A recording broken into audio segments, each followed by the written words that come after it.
If your own mind is impure, you just look at other people's commentaries. That's what they call parroting the text. It's all someone else's work. It has nothing to do with you at all. How could you possibly make your explanation brilliant? Sure, you might be able to recite those commentaries fluently, speak smoothly, and make it sound dazzling. But is there any real substance to it? No, absolutely everything you utter and express is merely superficial and lacks true depth. Not a single bit of it has genuinely and profoundly penetrated your own inner being and understanding. The deeper you go, the more powerful the force you express will naturally be. So ultimately, it all comes down to truly cultivating yourself. Only then can you genuinely speak well. You have to purify your conduct, your thoughts, and your mind so that they align with the Buddha. If you do that, how could you possibly not speak well? You could also possess the 5 virtues of the great Brahma King's manifested body.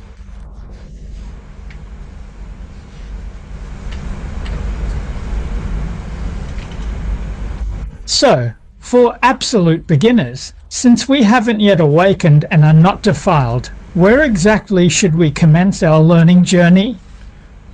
We should begin with utmost sincerity. Can this bring about a response? It can bring the blessings and support of Buddhas and Bodhisattvas, helping you in ways beyond measure. If your heart isn't genuine and sincere, there's nothing that can be done. So what does true sincerity mean? It means not having the slightest trace of falseness or grievance.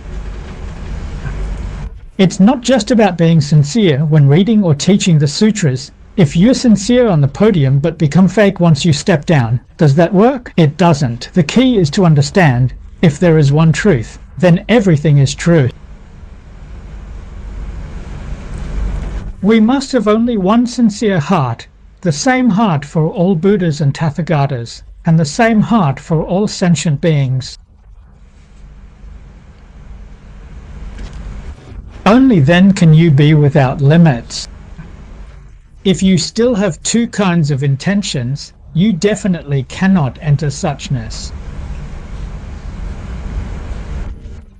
If you haven't reached the Buddha state, you can't be without limits. This means that even with the situations right in front of you, you can't resolve them. This is something that those who truly aspire to study and teach the sutras, to continue the Buddha's wisdom and propagate the Dharma for the benefit of beings, must not be unaware of.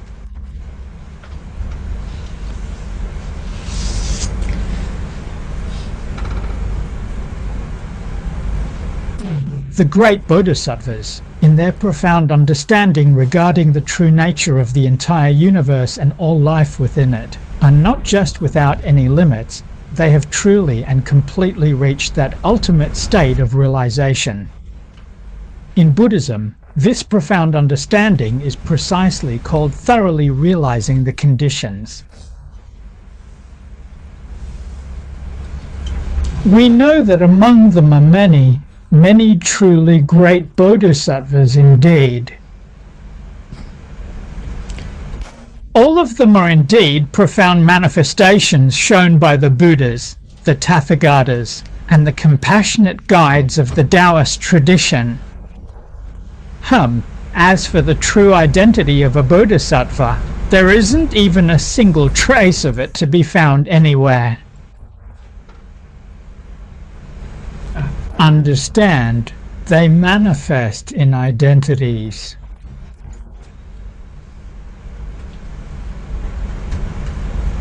In the Universal Gate chapter, We see Avalokiteshvara Bodhisattva's 32 forms. That's just one example.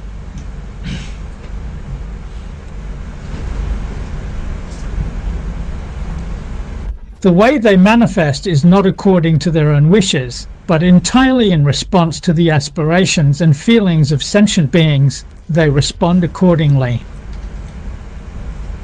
As the saying goes, if liberation can be attained through the form of a Buddha, then they appear as a Buddha. In that case, even that Buddha is actually a Bodhisattva. If liberation can be attained through the form of a young boy or girl, then they appear as a young boy or girl, and that young boy or girl is also a Bodhisattva. If liberation can be attained through the form of a monk, then they appear as a monk. There's even a scripture that says, if liberation can be attained through the form of a beggar, then they appear as a beggar. We see in stories about Master Xuyun, when he made pilgrimage to Mount Wutai and encountered beggar, that beggar was Manjushri. So you should understand, these great bodhisattvas are living and acting right here in our present society. Do you know who is a bodhisattva? We don't know.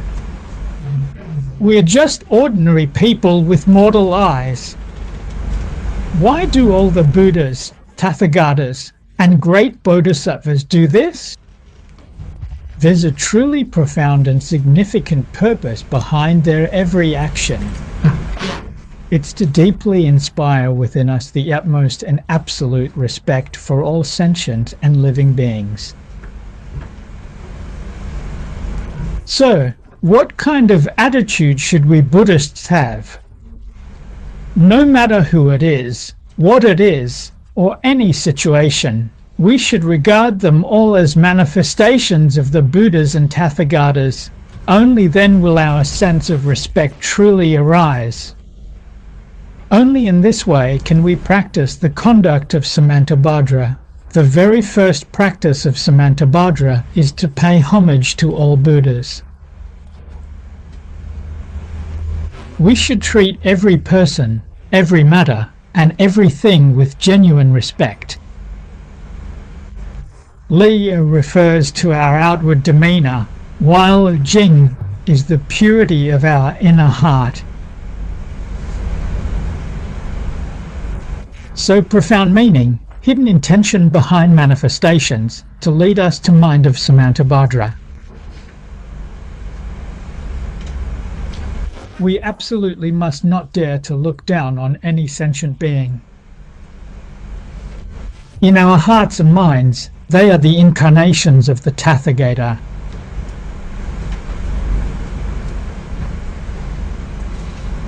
So, are they really incarnations of the Tathagata? My mind should treat them this way, regarding them as incarnations of the Tathagata. In my own experience, this person is indeed an incarnation of the Tathagata. You may ask, what is the reasoning behind this? The environment changes according to the mind. As my mind changes, so does it.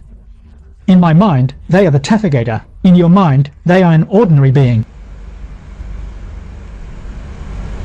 Do you understand this principle? If in my mind they are the Tathagata, then my state of being will be elevated to the level of the Tathagata. With the Buddha's eyes, all sentient beings are seen as Buddhas.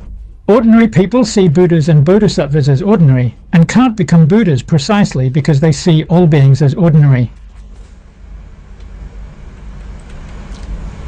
If you truly turn around and see all sentient beings as Buddhas and Tathagatas, you'll become a Buddha so quickly.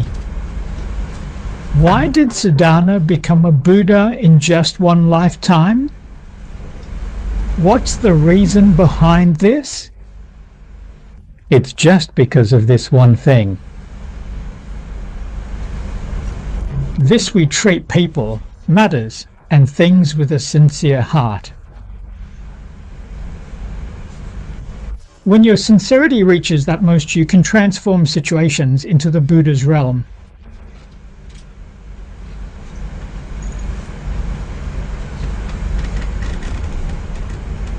At home, everything follows the mind. Your constitution and circumstances change with your mind. We talk about this every day, advise about it every day, remind each other every day.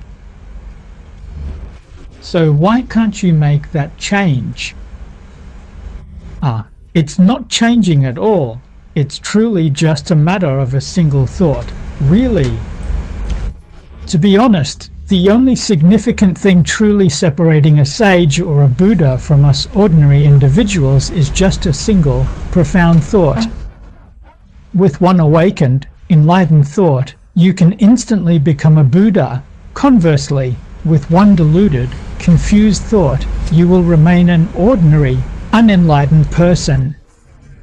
So, I sincerely hope all fellow practitioners can truly and deeply understand this profound meaning. That's why they have a thorough understanding of the true nature of the universe and life. They realize that all phenomena are truly empty, that nothing possesses an inherent nature or existence. Just like we often say, it's as profound as the Dharma cloud. The cloud is infinitely deep. Its very nature is emptiness, ultimately unattainable. Yet they still come to put it into practice, to set an example for others to see. This is compassion taken to the utmost, because they also understand that the seed of Buddhahood comes from the depths of the clouds. What are the clouds? All people are clouds, all events are clouds, all things are clouds as well. Everything our six senses encounter, those are the clouds. So how can there be the seed of Buddhahood within this circle? As I taught you, if you can see people, events, and things as manifestations of the Buddhas and Tathagatas, then your seed of Buddhahood has deepened. If you see people, events, and things as ordinary beings, karmic obstacles, sentient beings trapped in birth and death, your seed of Buddhahood is not deep. Your karmic obstacles are deep. Your delusions, discriminations, and attachments will arise. It all happens in a single thought. The question is, do you know how? The great patriarchs and masters of the Chan school often, when testing students, would ask in the context of a huaqiu, do you get it or not? So, do you get it or not? Do you get it? If you get it, you enter true awakening. If you don't, you are still an ordinary person. So, the meaning behind do you get it is actually very deep, profound and far-reaching. We need to be able to grasp this underlying meaning. So, sentient beings, for this reason, have a response, and bodhisattvas, because of this, give their confirmation. This is the mutual response and connection. We need to understand the etiquette and meaning of this mutual response and connection. We have a mutual response and connection with all Buddhas and Bodhisattvas, and we also have this mutual response and connection with all sentient beings. Good truly resonates with good, and evil truly resonates with evil.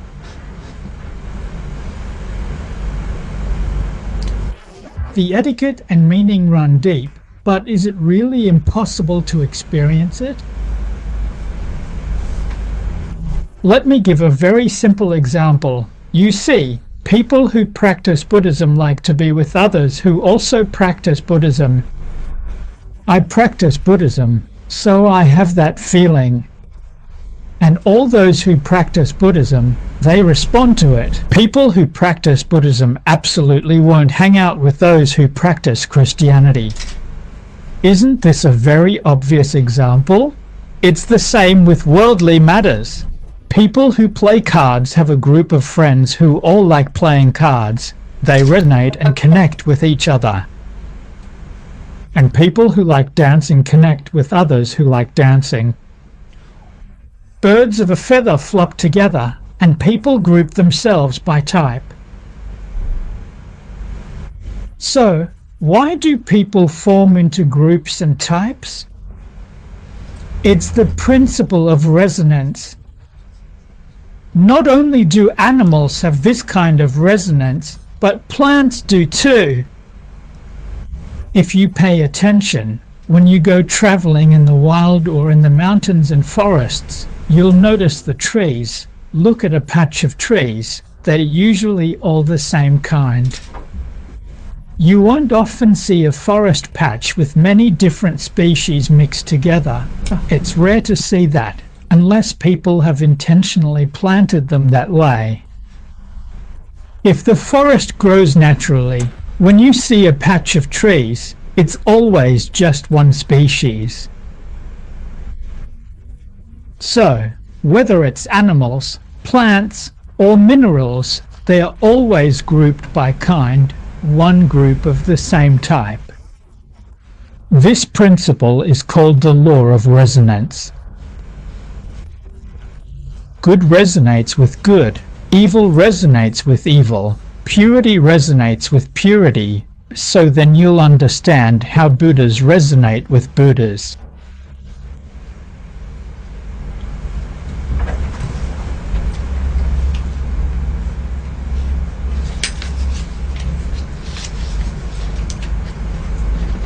Buddhas and Bodhisattvas, manifesting in all conceivable kinds of forms and diverse appearances, diligently practice profound compassion to the absolute utmost in this earthly world, demonstrating boundless empathy and unwavering kindness. So, what about all of these suffering beings in the world? Really then, we must help them first.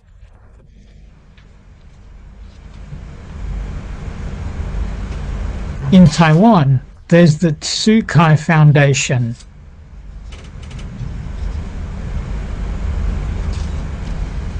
The ultimate act of compassion is to help all sentient beings break through delusion and attain enlightenment.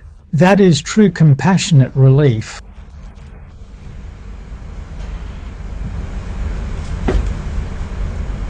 Providing material aid, like giving food to those who have nothing to eat, or clothes to those who have nothing to wear, is just a temporary relief, not a long-term solution. For a lasting solution, we must save them at the root, help them break through delusion and attain enlightenment.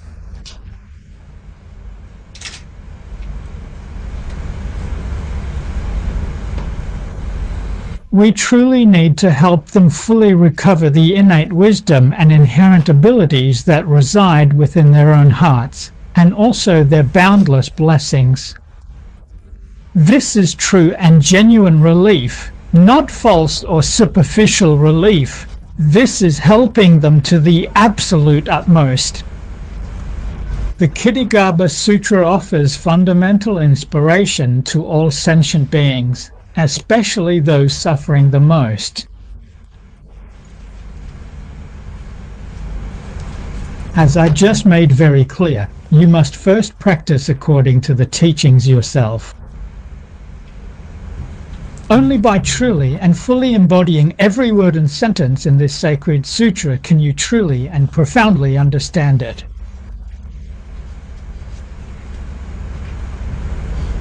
If you can't do that, then just follow the commentaries of others. No matter how well you explain it, it's hard to make a real impact. Usually, because it lacks flavor, it isn't the taste. The real flavor flows from within the heart. Unique commentaries are just for our reference.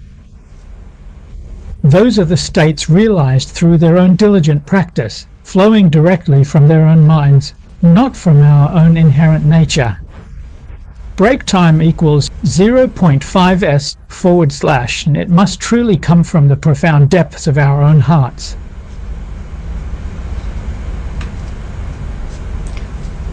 After that, we compare ourselves with the present and truly compare ourselves with the profound writings of the great masters of the past. Go a bit deeper to truly understand. Now, let's look at the next passage of scripture. After your parinirvana, you, the bodhisattvas and great beings, as well as all heavenly beings, dragons, spirits, and so on, will use all kinds of skillful means to protect this world and its inhabitants, so that all sentient beings may realize the path to nirvana.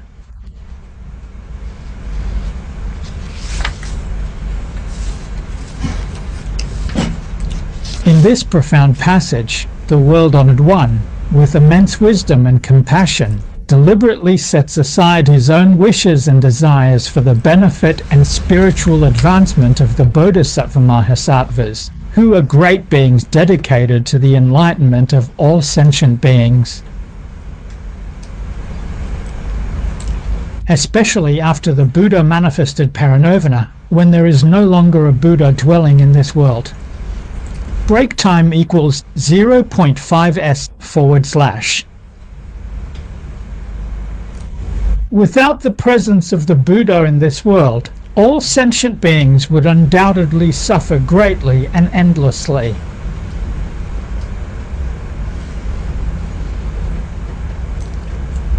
They become deluded and confused, committing all kinds of karmic offenses. There is no one left to teach them. That's why the Buddha entrusted these bodhisattvas, you great bodhisattvas, with this responsibility. Great beings is usually a term used for bodhisattvas on the ground stages. It is most often used to refer to enlightened bodhisattvas. In reality, heavenly beings, dragons, and spirits are all manifestations of bodhisattvas. If they weren't bodhisattvas in disguise and were truly just heavenly beings, dragons, or spirits, then ordinary people would have a hard time understanding the Buddha's teachings. So, the Buddha instructs them to employ skillful means extensively in order to protect the world. The Vimalakirti Sutra puts it well.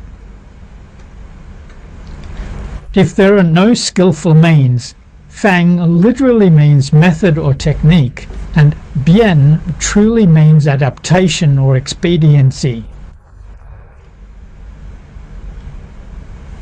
If you lack skillful means, then even if you have wisdom, you won't be able to put it to use. It's just like someone who is truly knowledgeable and wise, but lacks eloquence. When he gets up on stage, he just can't express himself. But when he writes articles, he writes extremely well. We've met people like this before. Their writing is truly excellent, but they can't do it on stage, and when teaching, they just can't express their ideas verbally.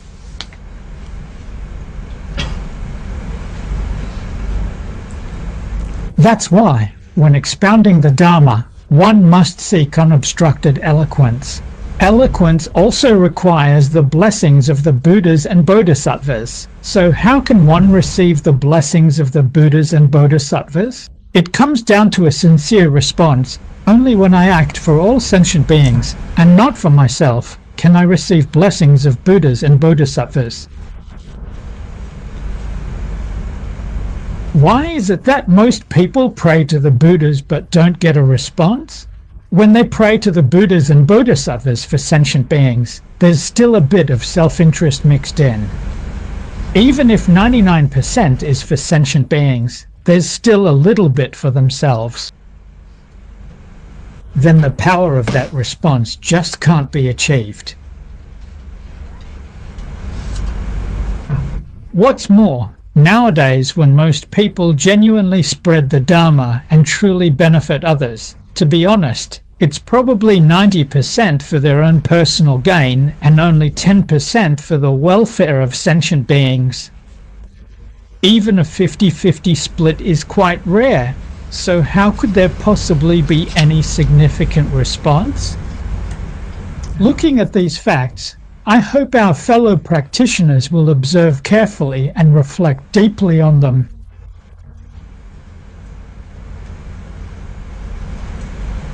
In the Dharma-lending age, karmic obstacles are heavy. Without the blessings of the three jewels, we absolutely have no ability to accomplish anything. This is true. You see, in the Sutras, it's said that when Kittagarbha Bodhisattva teaches the Dharma, he needs to rely on the awesome spiritual power of the Buddha. So what about us ordinary people? We must truly understand this fundamental principle. That's why only skillful and expedient means will work. We simply do not possess the ability to adequately express, nor do we have the capacity to effectively present these profound and essential meanings in a manner that beginners can easily understand. The Buddha tells us in the Sutras, we must not have a mind of attachment or personal views. So, what is attachment? It's what I like. And what are views? They are my opinions, my perspectives, my ideas, my ways of doing things. If you use this kind of mindset to adorn the Pure Land and help sentient beings, you will only create obstacles. Then there will be obstacles. Obstacles to what? Obstacles to your own true wisdom. Obstacles to your own merit and virtue. You might ask yourself, why exactly is that the case, and what are the underlying reasons for this particular situation? The Buddha tells us that the true and fundamental nature of the entire universe and all life within it is truly one, not two distinct entities. If we have attachment and personal views, that means we are making distinctions and clinging. Making distinctions and clinging leads to confusion, to afflictions, and to obstacles. They obstruct the mind nature, and within the mind nature there is infinite wisdom, infinite virtue, and infinite merit, all of which become blocked. This is the most difficult thing of all.